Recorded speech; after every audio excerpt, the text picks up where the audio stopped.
नमोस्तु महाराज जी, नमोस्तु महाराज जी, नमोस्तु महाराज जी। और गुरुवर के चरणों में अपन प्रार्थना करते हैं कि आज की शंकाओं का समाधान करके हम सबको अनुग्रह करें।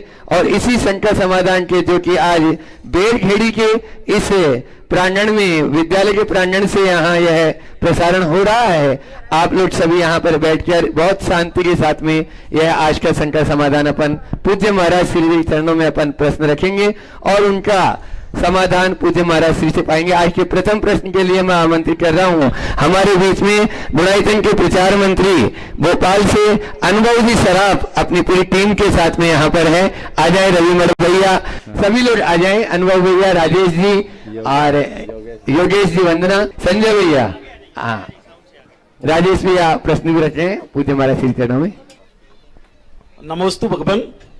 सर्वप्रथम महाराज जी भोपाल चतुर्मास के लिए हम सब आपको सारा विनय करते हैं कि भोपाल चतुर्मास के लिए पधारे भगवान। नमोस्तु भगवान, नमोस्तु। मेरा प्रश्न है महाराज जी, आज की वर्तमान परिस्थिति के संदर्भ में आज हम चर्चा कर रहे थे, जब आ रहे थे भोपाल का टेम्परेचर 45 डिग्री था महाराज जी। अभी भी 6:30 बज रहे हैं, टेम्परेचर यहाँ पे 40 डिग्री है। कल फलौदी में 49 डिग्री टेम्परेचर था महाराज जी। गुना में 46.6 डिग्री टेम्परेचर था। तो कहीं ना कहीं ग्लोबल वार्मिंग की वजह से पूरी दुनिया प्रभावित हो रही है। उसके लिए हम स्वयं जिम्मेदार हैं। मनुष्य ने जंगल काट के कंक्रीट के जंगल खड़े कर दिए, बढ़ता हुआ प्रदूषण, गाड़ी, एसी लगा रहे हैं हम लोग महाराज जी।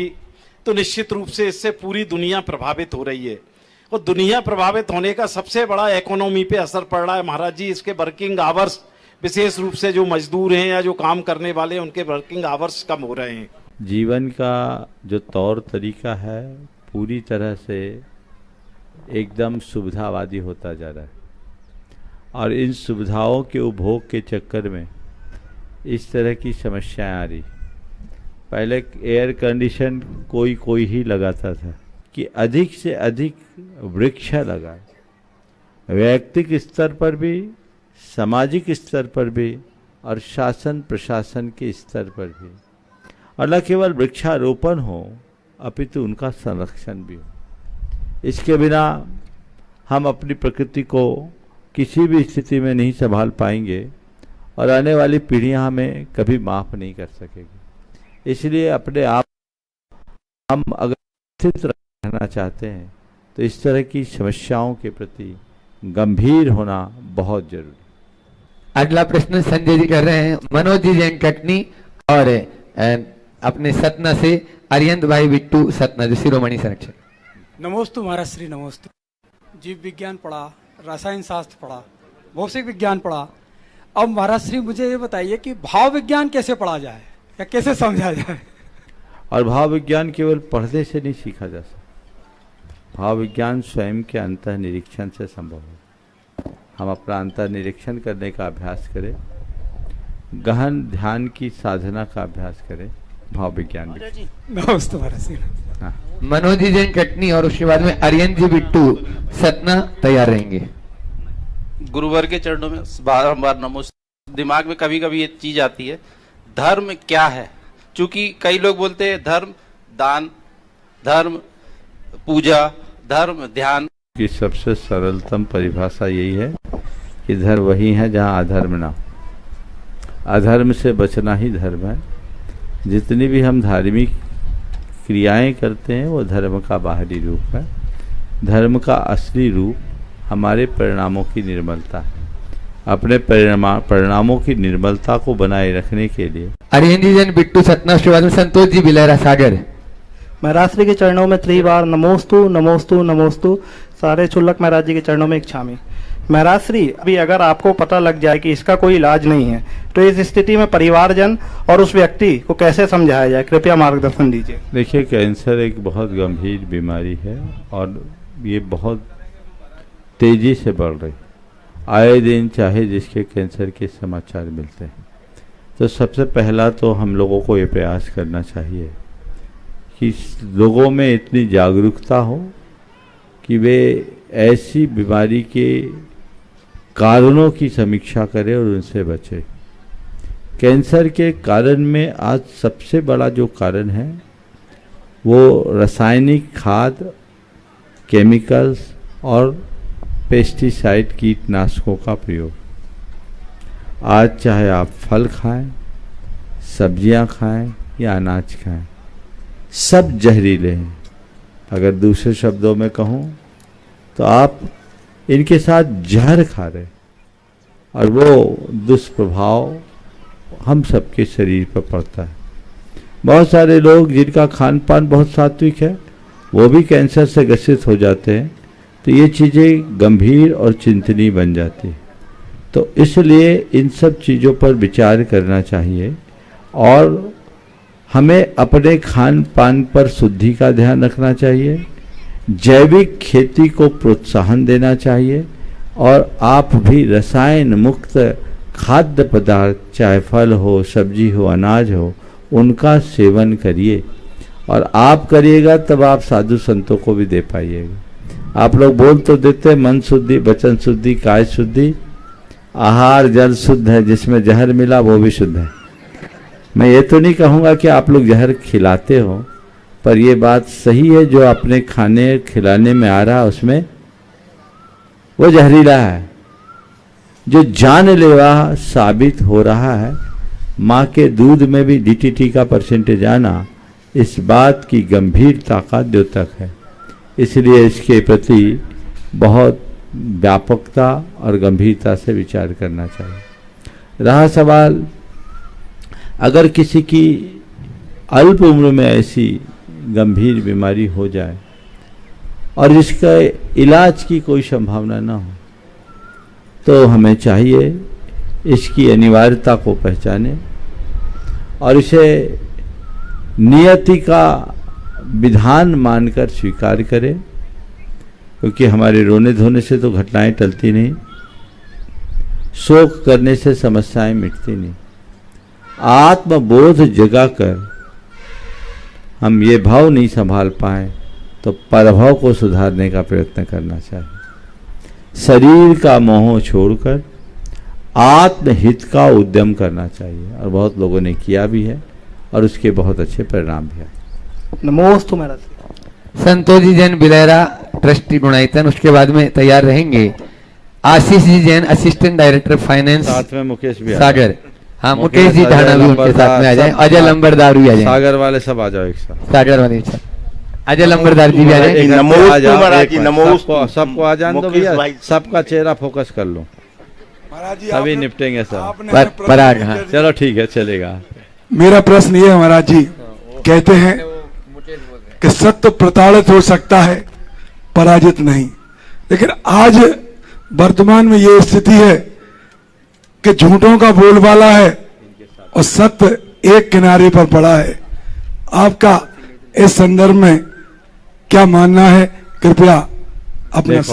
सत्य किनारे रह करके भी पूजा जाता है और असत्य भीड़ में रह करके भी ठुकराया जाता है। कहने को जरूर ये दिखता है कि असत्य को लोग मान दे रहे हैं, पर यह ध्यान देने की बात है, असत्य को भी मान तभी तक मिलता है जब तक वो सत्य का लबादा ओढ़े रहता है। जिस दिन उसकी पोल खुलती है, थू होनी शुरू हो जाती है। इसलिए सत्य सत्य है, इसे स्वीकार कर सत्यनिष्ठ बने। बोलो।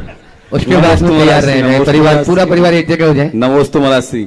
महाराज श्री, मेरा प्रश्न ये है कि हमारा जैन समाज एक व्यापारिक समाज है और सबसे बड़ी दिक्कत यहाँ आती महाराज जी कि हम लोग संयोग संस्था के माध्यम से परिचय सम्मेलन कराते हैं। महाराज जी क्या होता है कि जो भी युवती वाले हैं वो सब बेंगलोर मतलब अमेरिका बड़े शहरों में शादी करना चाहते हैं। महाराज जी उनके खुद के भाई 40-42 साल के घर में बैठे हैं जो बड़े व्यापारी हैं और संस्कारवान हैं, लेकिन उनके संबंध महाराज जी नहीं हो पा रहे हैं। इस कारण कि सभी लोग अपनी बच्चियों की शादी बाहर करना चाहते हैं। इस विषय में मैंने अनेक बार मार्गदर्शन दिया। जब तक तुम दोहरा आचरण करोगे तो ये समस्या बनी रहेगी। तुम चाहते हो कि हमें अपने बेटी कोई दे, छोटी जगह में दे, और खुद की बेटी को बाहर भेजना चाहोगे तो क्या हो। तो एक ही सिस्टम बनाओ जो कई समाजों ने बनाया भी है। मैंने अनेक बार इस मंच से कहा, हम बेटी उसी को देंगे जो हमको बेटी देगा समस्या का सॉल्यूशन। नमस्ते महाराज जी। तुम बेटी लेते समय और रुख अपनाते हो, बेटी देते समय और रुख अपनाते हो, तो समस्या बरकरार रही। तय कर लो, समाजे तय कर ले कि हम वही बेटी देंगे जो हमको बेटी देगा। एक लो एक दो, हिसाब बराबर। एक जागरूकता चाहिए, ये समय की पुकार है, अन्यथा ये समस्याएं गहराई। जी महाराज जी नमोस्तु। मनोज जी पूरी सागर समाज की ओर से आपके चातुर्मास का निवेदन। हाँ बहुत सुंदर।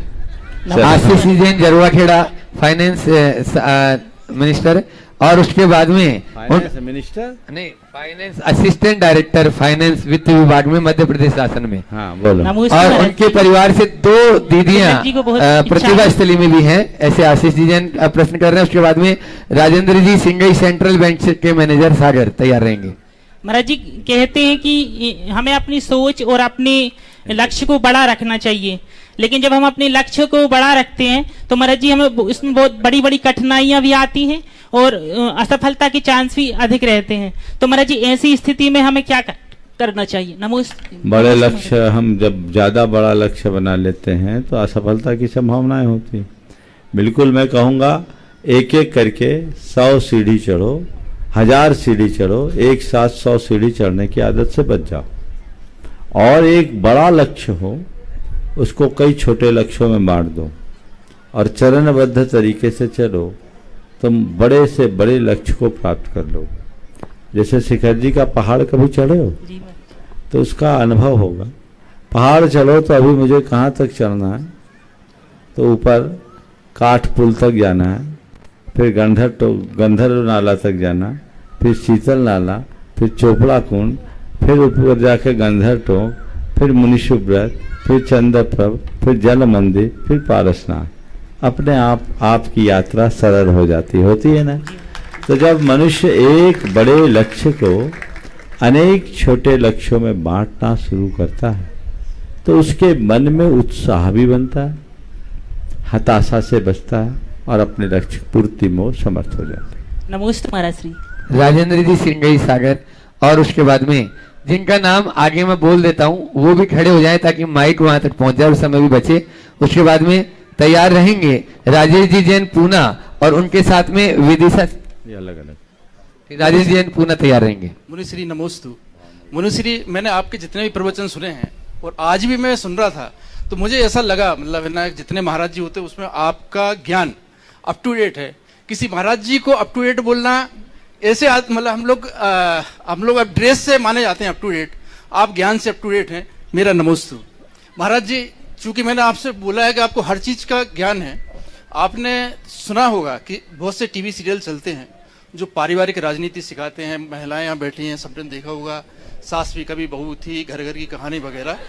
उसमें सब में महाराज जी हम लोगों ने देखा है कि परिवार में इतनी राजनीति सिखाई जाती है कि पिता अपने पुत्र का, बहू अपनी सास का विद्रोह करना शुरू कर जाती है, वो राजनीति सीखना शुरू कर देते हैं। उन्हीं महिलाओं में से बहुत से लोग धर्म भी करते हैं। महाराज जी, मेरा एक सीधा सा सवाल है कि इन लोगों को उसका पाप मिलता होगा जो काम करते हैं, या जो धर्म करते हैं उसका पुण्य मिलता होगा? देखिए, बहुत अच्छा सवाल।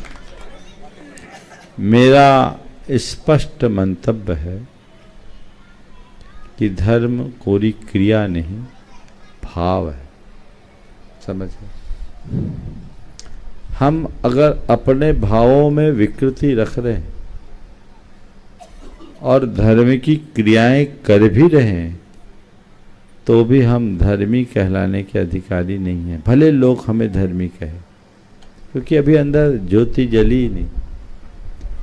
आज जिन बातों का उल्लेख आपने किया है उससे जिस तरीके से अपसंस्कृतियां फैलाई जा रही, वो हमारे चित्त और चेतना को पूरी तरह विकृत कर रहा है। जब अंतर मन ही विकृत होगा तो धर्म कैसे पलेगा? जब हमारी सोच और विचारधारा ही विकृत हो जाएगी तो धर्म कैसे टिकेगा? आज ये जो कुछ भी हो रहा है वो धर्म के कारण नहीं, के कारण। हम आपको धर्म से बचाना चाहते हैं तो हमें धर्म मार्ग में आगे चलने के लिए उन तमाम बातों से अपने आप को बचाना चाहिए जो हमारी सोच है। अच्छी ले, अच्छा उपदेश सुने, जिससे अपने जीवन को अच्छा बना सके। भावना योग के लिए पूर्णतः समर्पित ऐसे राजेश जी पूनम जैन पूना और गुणायतन के ट्रस्टी, और उसके बाद में विदिशा से पधारे हुए सभी लोग एक साथ तैयार रहेंगे अपने स्थान। नमोस्तु गुरुदेव। सब मिला के एक सवाल, आ जाओ। हाँ बोलो। हाँ बोलो। नमोस्तु गुरुदेव। गुरुदेव, जब हम कह देते हैं तो हमारे वही हाँ बोलो। गुरुदेव, जब हम कह देते हैं तो हमारे शब्द बन जाते हैं, परंतु यदि हम अभिव्यक्ति नहीं कर पाते हैं तो हमारी अनुभूति हो जाती है, और जब हम चाह करके भी नहीं कह पाते हैं तो वो हमारी मर्यादा बन जाती है। तो गुरुदेव, ये शब्दों की तीनों स्थितियां वो हमें कहाँ कहाँ पर ध्यान रखना चाहिए? शब्द, अनुभूति और मर्यादा, बहुत अच्छा शब्द। एक और इसमें जोड़ लेते हैं।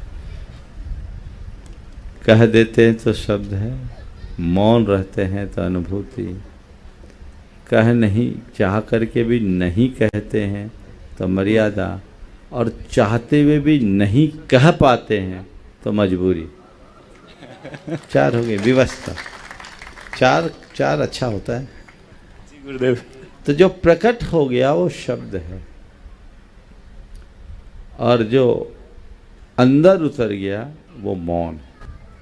मौन अनुभूति, अनुभूति की चेतना अत्यंत उत्कृष्ट होती है।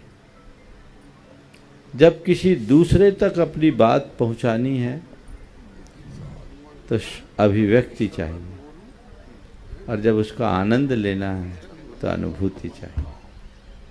अभिव्यक्ति में अनुभूति नहीं होती। अनुभूति तभी होगी जब आप मौन हो। मुंह में रसगुल्ला डालो और रसगुल्ला के स्वाद के बारे में बताओ, तो रसगुल्ला का स्वाद मिलेगा क्या? नहीं। रसगुल्ला का स्वाद आप बताओ, लेकिन जिस समय रसगुल्ले के स्वाद की चर्चा करोगे तुम्हें स्वाद तो नहीं मिलने वाला, और जब रसगुल्ले के स्वाद का अनुभव करोगे तो बोल नहीं सकते। तो अनुभूति हमेशा मौन में है। हाँ, हमने जो अनुभूति की उसकी अभिव्यक्ति के लिए मुखरित होना पड़ता है। तो समय समय के अनुसार व्यक्ति मुखरित हो सकता है। जहाँ हमारे बोलने की स्थिति नहीं है वहाँ हमें मर्यादा का पालन तो करना ही चाहिए, और ये हमारे संस्कारों में कहाँ बोलना और कहाँ नहीं बोलना है समझ होनी चाहिए। लेकिन कई बार लोगों की मजबूरी होती है जहाँ चुप रहना पड़ता है। तो जब ऐसा चुप रहने की बात आए तो वो भी कई जगह समझौता अपनाना पड़ती है। तो समय और परिस्थिति के अनुरूप व्यक्ति को अपने जीवन का क्रम बढ़ाना चाहिए।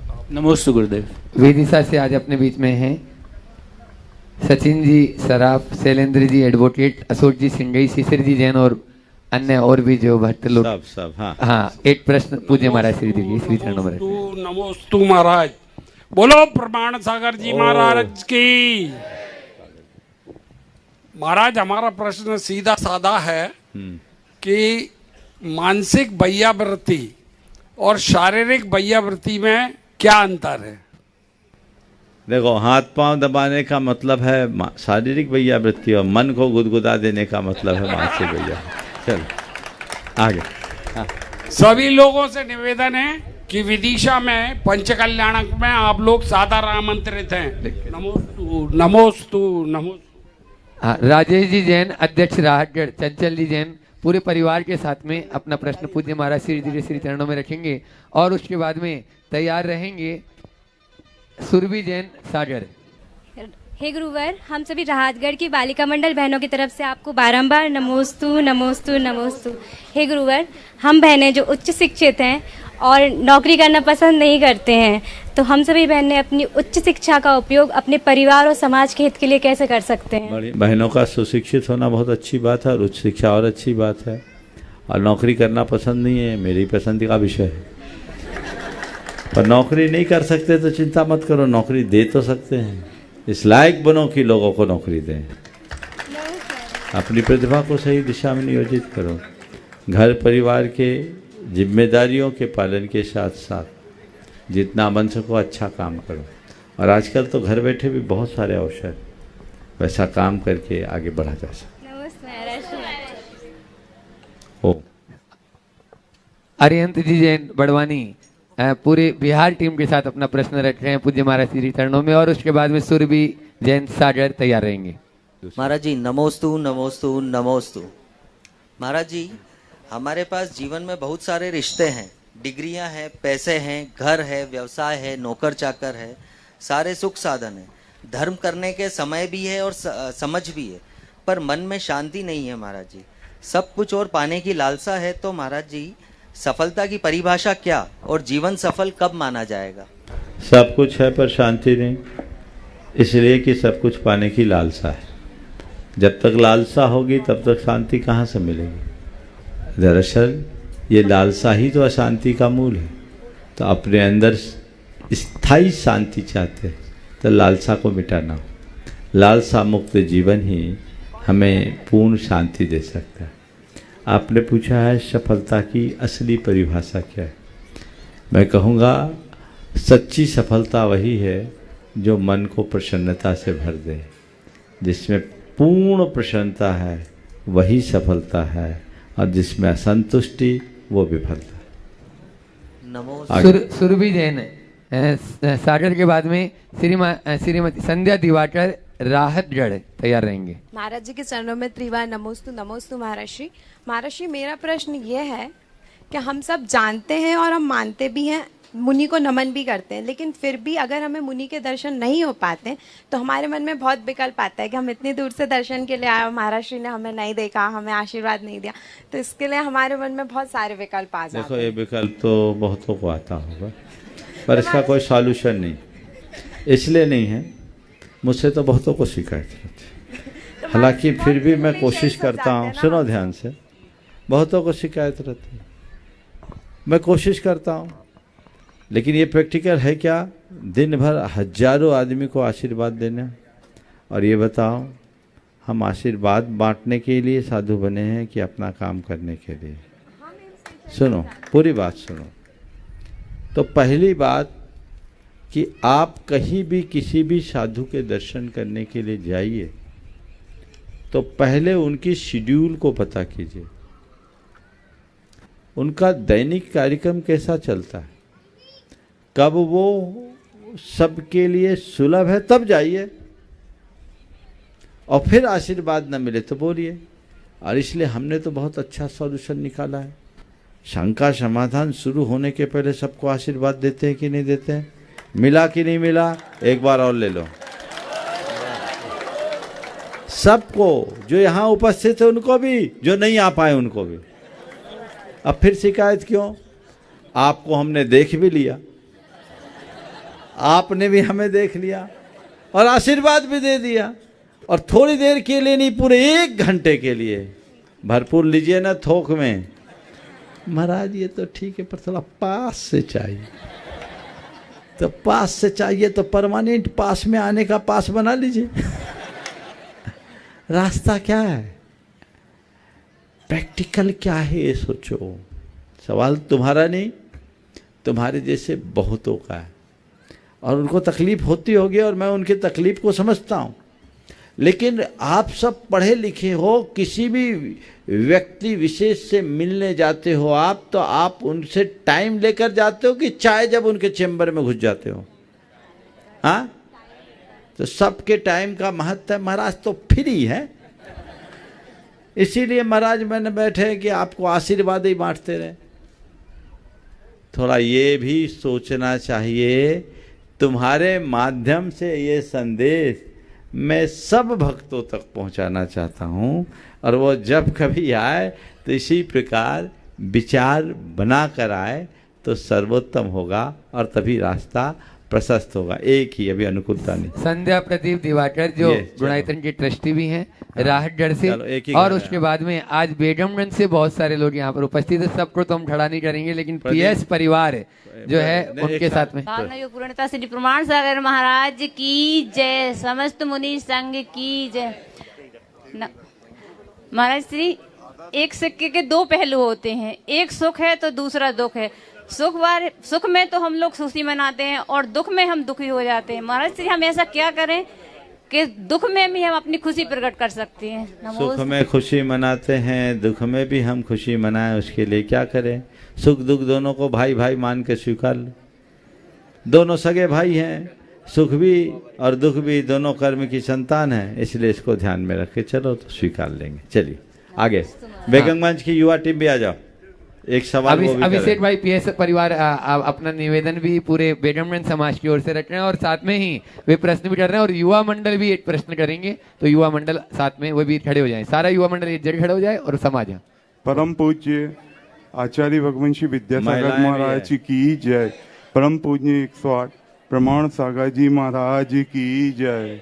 समस्त मुनि संघ की जय। महाराज जी पूरी सकल दिगंबर जैन समाज की ओर से आग्रह करते हैं महाराज जी, राहतगढ़ के बाद बेगमगंज।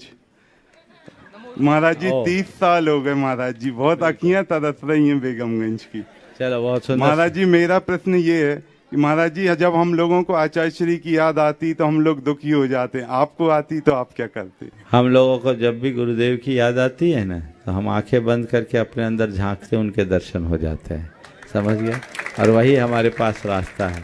आप लोगों ने आज निवेदन किया है बेगमगंज का, बिल्कुल ये बात सत्य है कि एक लंबा अंतराल बेगमगंज के लिए हुआ है। भावना भाइये, अगर आपका पुण्य जगेगा तो आपको भी लाभ मिलेगा। चलो हाँ हाँ युवा मंडल बेगमगंज।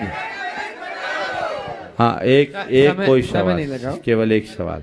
मेरा प्रश्न ये है कि खेती करते टाइम जो जानवरों की हत्या हो जाती है या गाड़ी चलाते टाइम जो हत्या हो जाती है, उसके पाप का क्या हल है? खेती करते समय हत्या होना और हत्या करके खेती करना, दोनों में अंतर है जी। कोशिश करनी चाहिए पूर्ण सावधानी रखने की, किसी तरह की दुर्घटना न घटे ऐसा प्रयास करना चाहिए। लेकिन इसके बाद भी यदि हो जाए तो यह आपके अभिप्राय पर निर्भर करता है। आप ट्रैक्टर चला रहे हैं, जीव जंतु मर रहे हैं, ये एक स्वाभाविक प्रक्रिया है। हल चलाने पे भी मरते हैं, ये खेती जन हिंसा है, इसको आरंभी हिंसा में लिया गया है। पर हमारा उद्देश्य क्या है? हमारा उद्देश्य फसल उगाने का है, प्राणियों को मारने का नहीं, इसलिए उसमें हम बच गए। लेकिन जब खेती में आप कीटनाशकों का प्रयोग करना शुरू कर देते हैं, तो कीटनाशक क्यों डालते हैं? जीवों को मारने के लिए। तो वो हिंसा की खेती है। खेती की हिंसा और हिंसा की खेती में अंतर। तो इसलिए हमें अपने अभिप्राय को समझना चाहिए और अभिप्राय के अनुरूप ही सारा व्यवहार करना चाहिए। चलिए पूज्य महाराज श्री जी ऑनलाइन रहने दो, प्रत्यक्ष करो पहले। पूज्य महाराज श्री जी चरणों में अपन हाँ तब तक तैयार हो जाएंगे। सर्वश्री जैन बेगमगंज, वो भी अपना प्रश्न यहाँ पर रखना चाहते हैं। सर्वश्री जैन बेगमगंज इकट्ठे पूरे महिला वर्ग एक साथ खड़े हो जाओ बेगमगंज। और उसके बाद में तैयार रहेंगे मेघा जैन राहतगढ़। महाराज श्री कहते हैं कि कार्य करते जाओ परंतु परिणाम की इच्छा ना करो, परंतु महाराज जी जो बीच में विकल्प उत्पन्न होता है उसके लिए क्या करें? संख्या समाप्त। कार्य करते जाओ, परिणाम की इच्छा न करो, ऐसा नहीं है। परिणाम जो मिले उसे स्वीकार करो।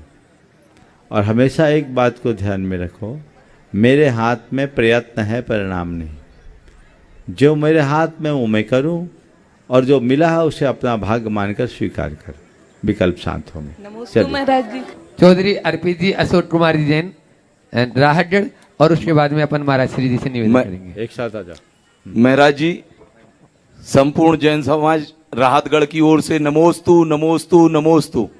महाराज जी मेरा प्रश्न ये है कि आज वर्तमान परिस्थितियों में समाज में एक बहुत बड़ी विकृति देखने में आती है कि समाज का युवा वर्ग, उसके परिवार का कितना भी प्रतिष्ठित व्यापार हो, उसका रुझान अपने पारंपरिक व्यवसाय की ओर से हटता जा रहा है और समाज की उच्च शिक्षित बहनें किसी भी परिस्थिति में अपनी परिस्थितियों के साथ समझौता ना करते हुए प्राइवेट नौकरियों में बड़े शहरों की ओर जाने की उनकी इच्छा रहती है उनके उच्च ज्ञान का समाज हित में उपयोग हो।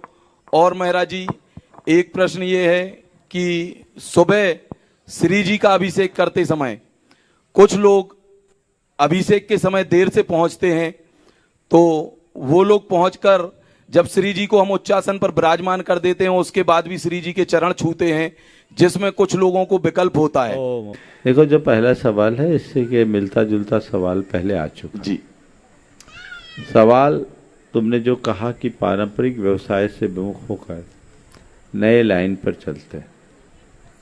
नए लाइन पर चलना बुरा नहीं है, लेकिन एक बात सदैव ध्यान रखना चाहिए कि पैतृक, हमारे सामने दो तरह का मॉडल है।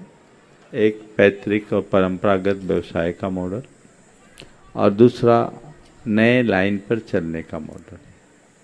अगर हम दोनों की तटस्थ भाव से समीक्षा करते हैं तो जो पैतृक व्यवसाय वाला मॉडल है वो लगभग पूरी तरह सफल है, सदियों से सफल रहा, आज भी सफल है। इसमें व्यक्ति तभी विफल होता है जब उसकी नीति खराब होती है या नीयत खराब होती है। 5, 7, 10% लोग ही फेल होते होंगे, लेकिन जो दूसरा मॉडल है उसमें 5-10% लोग ही सफल हो पाते हैं, 90% फेल होते हैं। तो पहले अपने परंपरागत व्यवसाय को आधार बनाकर उसमें समयानुरूप परिवर्तन करके, आज तो ऑटोमेशन का दौर आ गया, उसको जोड़कर कुछ नया करके उसको और एक्सपांड करके आज के पढ़े लिखे युवक अपने आप को साबित करने में सक्षम हो सकते हैं। उन्हें ऐसा करना चाहिए। नई लाइन पकड़नी भी हो तो तब पकड़ो जब एक जगह मजबूती हो और इस हिसाब से आगे बढ़ो कि कदाचित दुर्योगवश उसमें सफलता न मिले तो भी हमारी सेहत प्रभावित ना हो। क्योंकि इनोवेटिव होना चाहिए, नई से नई लाइन पकड़ना चाहिए, उससे मैं असहमत नहीं हूँ, पर पहले आधार मजबूत हो। यदि ये बातें साथ में रख करके चलें तो कठिनाई नहीं होगी, और इसकी उपेक्षा करेंगे तो कभी भी लाभ नहीं मिलेगा। ये हमें ध्यान रखना चाहिए। आप दूसरा जो सवाल है, भगवान का अभिषेक करने के बाद विराजमान कर दिया तो तुम्हारा विवेक है। अब कुछ लोगों का आग्रह है कि हमको तो भगवान को छूना ही है। भैया तुम जानो, हम तो नहीं छूते। शास्त्रों में तो भगवान की बात छोड़ो, गुरुओं को भी, आचार्य को एक हाथ दूर से नमन करने की बात कही। तो आपका अपना विवेक है और जैसा तैसा हाथ आप लगाते हो। मैंने एक जगह भगवान को देखा, भगवान के चरणों में ढेर सारे निशान स्क्रैच के। क्यों? बोला महाराज लोग अंगूठी पहने रहते हैं और भगवान को रोज ऐसे ऐसे घिसते हैं। आप अगर तलाश करोगे तो कई जगह मिल जाएगा आपको। हो सकता है आप भी जिन भगवान को रोज नमन करते हो उनमें भी मिल जाए। तो पाप तो नहीं घिसे, भगवान ही को घिस दिया। तो भैया तुम तय करो तुम्हें क्या करना है। इस विषय में कुछ लोगों का बड़ा प्रबल आग्रह होता है, तो आग्रही के लिए हम क्या कर सकते हैं, उसको देख के करना। मुझे महाराज श्री चरणों में प्रश्न करने के लिए हम निवेदन करेंगे, दोनों हाथ जोड़ लें। महाराज जी आप भी आप तो निशंक हैं, लेकिन शंका के माध्यम से और समाधान की उस गंगा में हमें भी अवगाहित कराने का प्रयास करें। मुनि श्री को नमोस्तु करते हुए दोनों तरफ से दो शंकाएं हुई। एक तो भैया लोगों ने अपनी चिंता व्यक्त की कि हमारी समाज की बेटियां व्यापारी को किसी भी तरह से पसंद ना करते हुए नौकरी पेशा वालों को ही अपना जीवन साथी या पति के रूप में चुनना चाहती हैं। दूसरा इधर बेटियों ने भी आग्रह किया कि हम उच्च शिक्षित होकर के वह नौकरी नहीं करना चाहते हैं और घर में रह के अपने कर्तव्य को कैसे पूर्ण करें। आपने उनको बहुत अच्छा समाधान दिया। और यह निश्चित है कि व्यक्ति हर सत्य को हर व्यक्ति स्वीकार तो कर रहा है, किंतु अड़ोसी पड़ोसी को देख के ऐसा लगता है कि जो वो कह रहे हैं उन्हीं की बात सही है। क्योंकि वास्तव में व्यक्ति जैसे बेटियां भी समझ नहीं, उनका घर में रहना इसलिए कठिन हो रहा है कि पड़ोस की दादी जिसको कछु नहीं याद मंदिर में मिलते से पूछी थी, बेटा तो पढ़ लिख रहे अब घर में काहे रह रही, ब्याह काहे नहीं कर रही, और जहाँ काहे नहीं।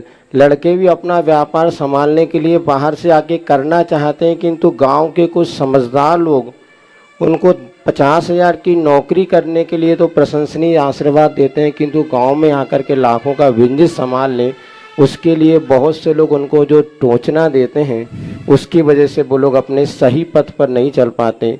जो अपने सही पथ पर चलना चाहते हैं उनको इन सब बातों को कैसे पचाएं और कैसे अपने सही पथ पर चलें, इसका आपका मार्गदर्शन मिले। बहुत ही गंभीर बात महाराज जी ने उपस्थित की, ये बहुत बड़ी सच्चाई। ये जो लोग हैं ना हमारे आजू बाजू वाले, वे हमारे इतने शुभ चिंतक हैं कि हमें वो निश्चिंत नहीं रहने देते। तो मैं सभी से ये कहूँगा, अगर कोई व्यक्ति ऐसी सलाह दे तो आप उनसे अप्रभावित रहिए। वो सलाह देकर एक बार चले जाएंगे, लेकिन जिंदगी तो आपकी है, आपको खुद तय करना, आपको निभाना है। कोई कैसी भी सलाह दे, सबसे पहले व्यक्ति को अपनी पारिवारिक और आर्थिक पृष्ठभूमि देखनी चाहिए। मेरी पारिवारिक और आर्थिक पृष्ठभूमि कैसी है और वो मुझसे क्या अपेक्षा रखती है। यदि इस पृष्ठभूमि को ध्यान में रखकर हम चले तो कोई कठिनाई नहीं हो।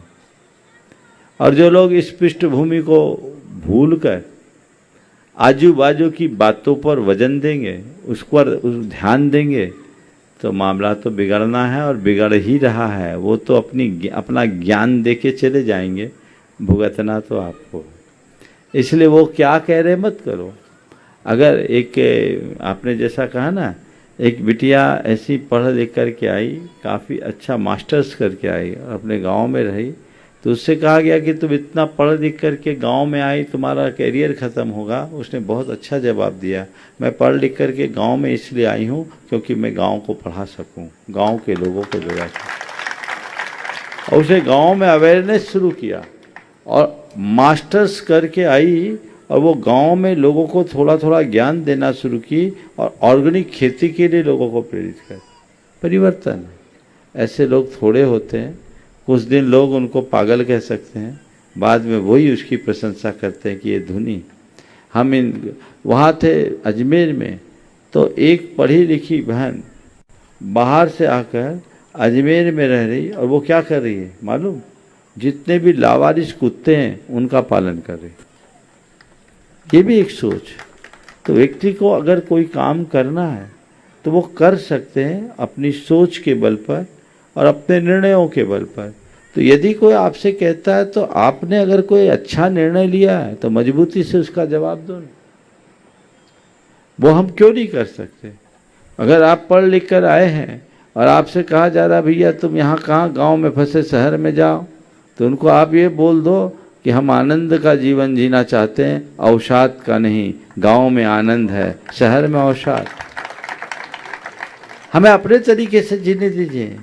आज हम यहाँ हैं तो हमारा 10,000 फीट का मकान होगा और हम किसी मुंबई और पुणे जैसी जगह जाएंगे तो 1,800 फुट के खोली में रहना पड़ेगा। मैं उसको खोली ही कहूँगा, मकान कहाँ। वहाँ जहाँ का इंफ्रास्ट्रक्चर भी ठीक नहीं है, जहाँ शुद्ध, दिल्ली जैसे शहर में तो शुद्ध श्वास लेना भी बड़ा मुश्किल है। वो क्या जीवन है? वो केवल कृत्रिम है। यहाँ आत्मीयता का जीवन है, सबके साथ जुड़ने और रहने का जीवन है। परस्परता, प्रेम और सहजीवन की वृत्ति यदि देखनी है तो वो आज भी केवल और केवल गांव में मिल सकती है, बाहर नहीं। बाहर तो एक ही अपार्टमेंट में रहने वाले व्यक्ति को बगल के फ्लैट में कौन रहता है उसका पता नहीं। पता एक है पर एक दूसरे का कोई अता पता नहीं। ये जीवन है, क्या मतलब है? तो हम जो निर्णय लें अपने तय लें और अपने निर्णय में दिल रहे, और यदि कोई उस निर्णय के विरुद्ध कुछ कहता भी है तो उसे कन्विंस करें। इसके बाद में ब्रह्मचारिणी स्नेह दीदी तैयार रहेगी और सुनीता दीदी शिरोमणि संरक्षक गुणायतन, और साथ में वीणा दीदी वो भी अपना प्रश्न यदि समय रहेगा तो रख सकते हैं। हाँ जल्दी खड़े हो जाओ, एक साथ ही सभी दीदियां एक साथ खड़े हो जाएं। गुरुवर के चरणों में नमोस्तु, सभी चुल्लक जी के चरणों में क्षमा। महाराज जी, हम लोग स्वाध्याय में पढ़ते हैं कि सुख के बाद दुख को पीछे नहीं देखना, शांति पथ प्रदर्शन में पढ़ा, और उसको अगर आप अपने पीछे देखेंगे तो आपका अपना विश्वास खत्म हो जाता है, और अपना विश्वास बनाए रखना है तो सुख और दुख दोनों से दूर हो करके अपने आत्म तत्व को पहचानो। तो इस आत्म तत्व को हम लोग कैसे पहचाने? आत्म तत्व को पहचानने के लिए कुछ मत करो, आत्मा के स्वरूप का बार बार स्मरण करो जो शास्त्रों में है, और ये मान के चलो कि बस मैं एक शुद्ध चेतन आत्मा हूँ और मुझसे अतिरिक्त संसार के जितने भी पदार्थ हैं वे महज संयोग है, वो पर भाव है, और सुख दुख भी कर्मजन्य है, आत्माश्रित भाव नहीं है, संयोगज भाव है। इसलिए मुझे संयोगज भावों से प्रभावित नहीं होकर आत्माश्रित रहना है। हमारा आत्म तत्व हमारे सामने होगा और भावना योग इसमें मददगार बनेगा। लेकिन महाराज जी, जब कर्म का योग आता है तो सुख में तो ठीक है, लेकिन थोड़ा सा सिर भी दर्द होता है तो फिर आत्मा को भूल जाते, फिर क्या करना चाहिए? इसलिए कि सुख की घड़ी में आत्मा का अनुभव इतना करो कि दुख में भी याद रहे। चलो वीणा दीदी डॉन्डल प्रतिभा स्थली से, उसके बाद में वेदी जैन मुंडावली परिवार के साथ तैयार रहेंगे। नमोस्तु महाराज जी। श्रेणिक चरित्र में ऐसा आता है कि जो राजा श्रेणिक थे उनके पुत्र कुणिक ने उनको जेल में बंद कर दिया था। तो उनकी जो माँ है, कुणिक की माँ, उन्होंने जब समझाया कि आपके पिता ने आपके लिए इतना तक किया है कि आपके हाथ में जो फोड़ा हो गया था उसको, उसकी मवाद को आपको दर्द ना हो, इसलिए वो चूसते थे, मतलब राजा श्रेणिक चूसते थे। तो जब उनको ये सब पता चला, राजा मतलब कुणिक को जब ये पता चला, तो कुणिक को ये पता चला तो कुणिक उनको जेल से बचाने के लिए, निकालने के लिए आता है, अच्छे भावों के साथ आता है अपने पिता को बाहर निकालने के लिए। तो राजा श्रेणिक को जैसे कुणिक को आता हुआ देखता है तो उनको ऐसा क्यों लगता है कि अब ये हमें और परेशान करने के लिए आया है? ऐसा है कि राजा सैनिक को कुणिक के व्यवहारों से इतना ज्यादा पूर्वाग्रह बन गया था, क्योंकि कुणिक ने जीवन में बहुत सताया, त्रास दिया। तो जो गया तो बंधन तोड़ने के लिए, पर हाथ में हथौड़ी या छेनी देख के उन्होंने सोचा अभी भी कसर है, तो उन्होंने सोचा कि हे भगवान, पूर्वाग्रह था, अब भी ये पीछे पड़ा है, अपना सिर ठोका और उनका संप्रेषण का कुछ संप्रेषण नहीं है, पूर्वाग्रह है। चलिए आगे बोलिए। हाँ, वेदी जैन मुंडावली परिवार के साथ में, और उसके बाद में सुनील जैन, अनूप जैन, सागर जो डुणायतन के ट्रस्टी भी हैं। और आपको सूचना दे दें कि कल प्रातः काल जो है राहतगढ़ के लिए मंडल प्रवेश वहां पर प्रातःकाल की बेला में होगा, कल का प्रवचन। हाँ, सुनिए राजा। नमोस्तु महर्षि। सभी लोग आ जाएं एक साथ, पूरी जो व्यवस्था में लगे हुए हैं। महर्षि, मेरा प्रश्न है कि जीवन जीने के लिए उचित उद्देश्य क्या निर्धारित करें? जब हम बच्चे होते हैं तो हमारा उद्देश्य ये रहता है कि हम अच्छे पढ़ लिख के कुछ प्राप्त कर लें। फिर हम ग्रस्त अवस्था में आते हैं तो हमारा ये रहता है कि हमारा परिवार सब खुश रहे। तो हम अपने स्व कल्याण के लिए ऐसा क्या अपनाएं जो हमारे लिए लाभदायक हो, मोक्ष के लिए? दो तरह का उद्देश्य है, एक अल्पकालिक, एक पूर्णकालिक। अल्पकालिक लक्ष्य तो जो हम चरणबद्ध तरीके से बनाते हैं और आगे बढ़ते जाते हैं। पूर्णकालिक लक्ष्य एक ही है, अपने जीवन को संभालना, अपने जीवन को संवारना, अपने जीवन का कल्याण करना। ये उद्देश्य बनाओ और उसी रास्ते पे चलो। स्व कल्याण के लिए कौन सा चरण अपनाए? बस मोक्ष मार्ग में आगे चलो। आगे सुनील जैन, अनूप जैन, हाँ, और साथी डुणायतन ट्रस्टी संपूर्ण साथी गण उनके। नमस्ते महाराज जी। नमस्ते। आ गया जो। हाँ महाराज जी, मेरा पूछना बोलो। मेरा वो है ना, ये है कि हम देख रहे हैं बहुत समय से कि कुछ लोग सिर्फ कैमरा में आने के लिए माइक पकड़ते हैं पूछने को, तो उनका इसमें क्या बंद होता है? देखो, माइक में आते कैमरा में माइक पकड़ोगे तो कैमरा में आओगे ही। अब सोचते हैं भाई कैमरा में आने के लिए माइक पकड़ना पड़ रहा, पकड़ लो। पूछने का कोई उद्देश्य नहीं होता, सिर्फ ये उद्देश्य होता है कि इसको पॉजिटिव ये लो कि इस कार्यक्रम का ये परिणाम हुआ कि अच्छे अच्छे लोगों को माइक पकड़ना आ गया, समझ गया नहीं? तो ये तो आ ही गया। हालांकि उद्देश्य अपनी जिज्ञासा को शांत करना चाहिए, लेकिन ये कैमरा का आशय है जिसको देखकर जिसकी इच्छा नहीं है उसकी भी इच्छा बन जाती है। एक बार इन लोगों के लिए जोरदार करतल ध्वनि कर दीजिए। ये आप लोगों की व्यवस्था में बहुत तत्परता के साथ जुटे हुए हैं। आज के सत्र को हो गया समय, यहीं पर विराम। बोलिए परम पूज आचार्य गुरुवर श्री विद्यासागर जी महाराज की। और कल राहतगढ़ वालों की एक लंबी प्रतीक्षा पूरी होने वाली है।